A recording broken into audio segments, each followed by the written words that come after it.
तो शनिवार को देहरादून में होने वाली पीएम मोदी की रैली को लेकर बीजेपी कार्यकर्ताओं में जबरदस्त उत्साह बना हुआ है। रैली को सफल बनाने के लिए बीजेपी कार्यकर्ताओं ने पूरी तैयारी कर ली है। हरिद्वार जिले से करीब 40,000 कार्यकर्ताओं को देहरादून ले जाने का टारगेट दिया गया है। हरिद्वार बीजेपी के जिलाध्यक्ष जयपाल सिंह चौहान का कहना है कि पीएम मोदी की रैली में जिले के कार्यकर्ताओं को ले जाने का जो लक्ष्य दिया गया है, उससे अधिक कार्यकर्ता देहरादून पहुंचेंगे।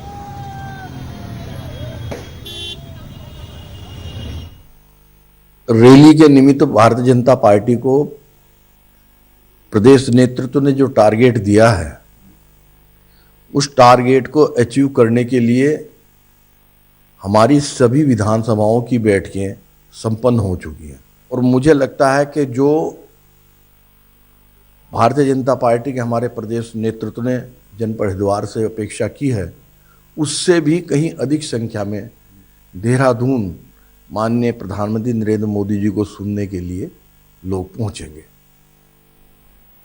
तो इस वक्त ज्यादा जानकारी के लिए हमारे साथ जुड़ रहे हैं संवाददाता श्रीनिवास पंत। श्रीनिवास, इस पीएम मोदी की रैली को ऐतिहासिक बनाने की बात की जा रही है। आपसे जानना चाहूंगी कि क्या क्या तैयारियां चल रही हैं और ऐतिहासिक कैसे?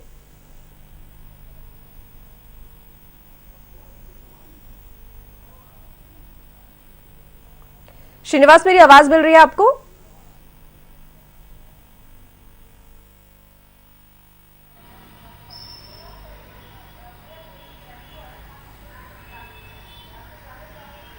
बिल्कुल ऋतु, आपको बताना चाहूंगा, भारत के प्रधानमंत्री नरेंद्र मोदी कल उत्तराखंड की राजधानी देहरादून के दौरे पर है, जहां अगर हम मिनट टू मिनट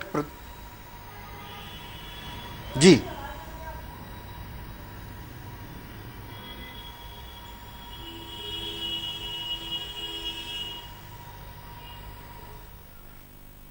जी श्रीनिवास, मेरा सवाल आपसे यही कि आखिर इस रैली को ऐतिहासिक बनाने के लिए क्या क्या तैयारियां चल रही है?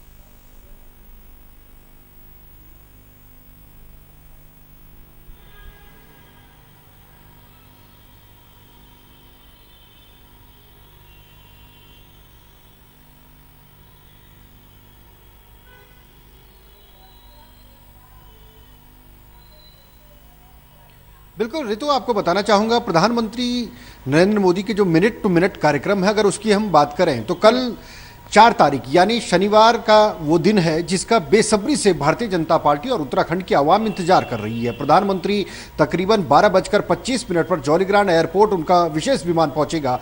उसके बाद 5 मिनट तक वहां पर तमाम उत्तराखंड के प्रदेश नेतृत्व की ओर से उनका स्वागत किया जाएगा और तकरीबन 12:30 पर प्रधानमंत्री MI-17 चौपड़ के जरिए बाकायदा जो परेड ग्राउंड में कार्यक्रम स्थल है, जहां पर विशाल जनसभा को प्रधानमंत्री ने संबोधन करना है, वहां पर पहुंचेंगे।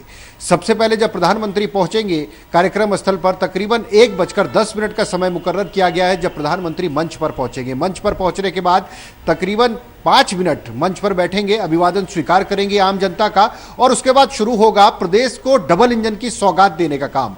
18 विकास की परियोजनाएं हैं, 18,000 करोड़ की लागत है, जिसमें प्रधानमंत्री जो मुख्य द्वार है उसके पीछे, जो स्टेज है उसके पीछे शिलान्यास, भूमि पूजन के अलावा लोकार्पण करने के लिए जगह तैयार की गई है। वहां पर तमाम परियोजनाओं का यानी तकरीबन 18 परियोजनाएं जिनका शिलान्यास और लोकार्पण प्रधानमंत्री के हाथों किया जाएगा। 1:33 तक यह कार्यक्रम चलेगा, यानी उसके बाद शुरू होगा प्रधानमंत्री का एक बड़ी जनसभा को संबोधित करने का कार्यक्रम और 35 मिनट का प्रधानमंत्री का संबोधन होगा। 5 मिनट इसमें आगे पीछे हो सकता है, लेकिन प्रधानमंत्री तकरीबन 1 लाख की भीड़ को, जो भारतीय जनता पार्टी के प्रदेश नेतृत्व ने लक्ष्य निर्धारित किया है, उसको चुनावी रैली की शक्ल बनाई है। 33 विधानसभाओं में इस रैली का सीधे तौर पर असर होगा। इसका लाभ कितना मिलेगा ये आने वाला वक्त बताएगा, लेकिन ये अपने आप में ऐतिहासिक इस रूप में है कि चुनावी शंखनाद 2022 विधानसभा चुनाव के लिए प्रधानमंत्री देहरादून से के परेड ग्राउंड से करने वाले हैं और बड़ी जनसभा यहां से होगी। 33 विधानसभा सीधे तौर पर प्रभावित होगी, उसका लाभ लिया जाएगा। ये केवल गढ़वाल मंडल की विधानसभाएं हैं, जिसमें हरिद्वार, देहरादून की विधानसभाओं के साथ पौड़ी और टिहरी की कुछ विधानसभाएं इसमें शामिल हैं। इसके अलावा जो अगला कार्यक्रम होगा 24 तारीख का, वो कुमाऊं मंडल में होगा। तो इसीलिए यह ऐतिहासिक है कि यहां से केवल उत्तराखंड ही नहीं, बल्कि जो दिल्ली देहरादून हाईवे का का, एक्सप्रेसवे का या इस तरीके के कार्यक्रमों का शिलान्यास और भूमि पूजन के अलावा लोकार्पण किया जाना है, उससे लाभान्वित उत्तर प्रदेश की जनता को भी होना है। यानी पश्चिमी उत्तर प्रदेश पर भी इस कार्यक्रम की छाप पड़ने वाली है, इसीलिए इसको ऐतिहासिक करार दिया जा रहा है। भारतीय जनता पार्टी के प्रदेश श्रीनिवास, मेरा एक छोटा सा सवाल आपसे यहाँ पर और है, क्योंकि देखिए अगर हम देखें तो कोरोना का जो नया वेरिएंट है ओमिक्रॉन, उसका खतरा मंडरा रहा है और इतनी विशाल जनसभा का आयोजन होना है, ऐसे में उसको देखते हुए किस तरह के यहाँ पर कदम उठाए जा रहे हैं, किस तरह की तैयारी है?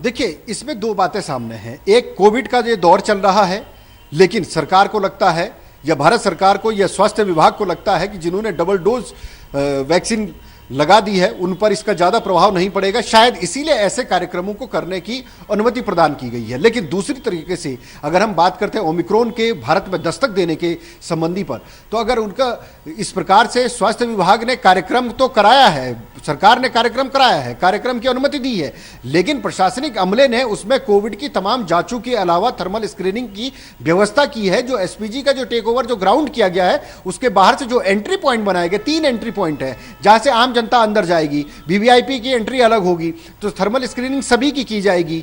यहां तक जो बॉर्डर के इलाकों से या डिस्ट्रिक्ट हेडक्वार्टर को चेंज करेंगे वहां पर उनकी जांच की जाएगी। तो व्यवस्थाएं हैं, मगर इस बात से इनकार नहीं किया जा सकता कि इतनी बड़ी जनसभा जब तमाम लोग मिलेंगे, अगर कोई पॉजिटिव पाया जाता है तो उसको फैलने में, संक्रमण को आगे बढ़ने में देर नहीं लगेगी। ये बात अलग है कि मामला चुनावी है और चुनावी मामले में हर प्रकार की तैयारियां होती है और उसी कड़ी में कोविड भी कहीं ना कहीं हाशिए पर है, रैलियां पहले पायदान पर है। बिल्कुल, चलिए बहुत शुक्रिया आपका तमाम जानकारी।